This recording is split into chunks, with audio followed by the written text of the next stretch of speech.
יש חוק להוציא אותם להורג, לא מבצעים. יש חוק גירוש משפחות, לא מבצעים. אפילו להרוס בתים, לא תמיד מבצעים. לא הבנתי, אתם אוהבים אותם?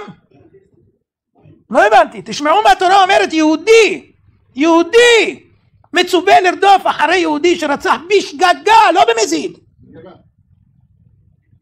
וזה תיקון העולם, וזה תיקון נפשו של הנרצח שדמו שוטט. התורה מבינה, אומרת יש שוני בין לא תיקון רגיל למצב כזה. אז איך הממשלה הזאת ימין שמימין? איך אתם מאפשרים כזה דבר?